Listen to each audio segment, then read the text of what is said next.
என்னால முடியாதுமா. மா நீ தானமா சொன்ன என்ன உனக்கு ரொம்ப பிடிக்கும்னு, எனக்காக இதை செய்ய மாட்டியா? எனக்கு ஒண்ணு பிடிக்கல போடா. என்னால இதெல்லாம் செய்ய முடியாது. செய்வனெல்லாம் எதுவும் இருக்காதுடா. நீ அதுக்கெல்லாம் பயப்படாத. 2-3 பேர்கிட்ட கன்ஃபார்ம் பண்ணிட்டேமா, இது கண்டிப்பா செய்வனதான். அத உடைக்கலாம் எனக்கு மட்டும் இல்லமா, உங்களுக்கு தான் ஆபத்து. அதுவும் உங்க உயிருக்கே ஆபத்துன்னு சொல்லிருக்காங்க. டேய், ஒரு நாள் சாப்பிடாம இருந்தாதான்டா ஏன் உயிருக்கு ஆபத்து வரும். என்ன விட்டுடு, நீ பண்ணிக்க. ஆமா நான் எனக்காக மட்டும் பண்ணலமா, உனக்காக தான் பண்றேன். ரோகிணி, என்னம்மா இவன் இப்படி எல்லாம் சொல்லிட்டு இருக்கான்? அந்த ஜோசியர் அப்படிதான் ஆண்டி சொன்னாரு. அந்த பரிகாரத்தை பண்ணலனா உங்க உயிருக்கு. நீ வேற திரும்ப திரும்ப அதையே சொல்லிட்டு இருக்காதம்மா. ஒரு நாள் தானே ஆண்டி. நான் வெள்ளி சனி விசேஷ நாள்ல கூட எந்த விரதமும் இருந்தது இல்ல. என்ன பிரச்சனையா இருந்தாலும் சாப்பிடாம நான் இருக்க மாட்டேன். அதுவும் வேற இவன் தீச்சட்டி வேற எடுக்கணும்னு சொல்றான். ஆண்டி எனக்கு அதெல்லாம் புரியுது ஆண்டி. ஆனா மனோஜ் ரொம்ப பயந்து போயிருக்காரு. ஐயோ, என்ன நீ?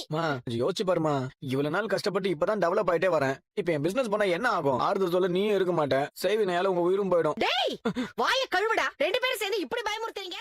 மா ஜஸ்ட் மிஸ்மா, ஒரு ஸ்டெப் நீங்க முன்னாடி போயிருந்தா உங்க தலையிலே விழுந்திருக்குமா. ஜோசிய சொன்ன மாதிரி நடக்குதுமா, செய்வின உண்மைதாமா. ஃபேன் உங்க தலையில விழுந்திருந்தா உங்களுக்கு என்ன ஆயிருக்கும்? ஆண்டி நான் கூட ஆரம்பத்துல நம்பல. ஆனா எனக்கே இப்ப கொஞ்சம் பயமா இருக்கு. இந்த ஃபேன் லூசா இருந்திருக்கும். இத்தனை நாள் விழாத ஃபேன் இப்ப எப்படிமா விழுந்துச்சு? உங்க நல்லதுக்கு தான் சொல்றேன். கொஞ்சம் விட்டு இருந்தா உங்க மண்டை உடைஞ்சு மூளை வெளியில வந்து. டேய், எதுவும் நடக்கலடா கூட நீயே நடத்திடுவ போல இருக்கு. என்னால எந்த பரிகாரமும் செய்ய முடியாது. போடா.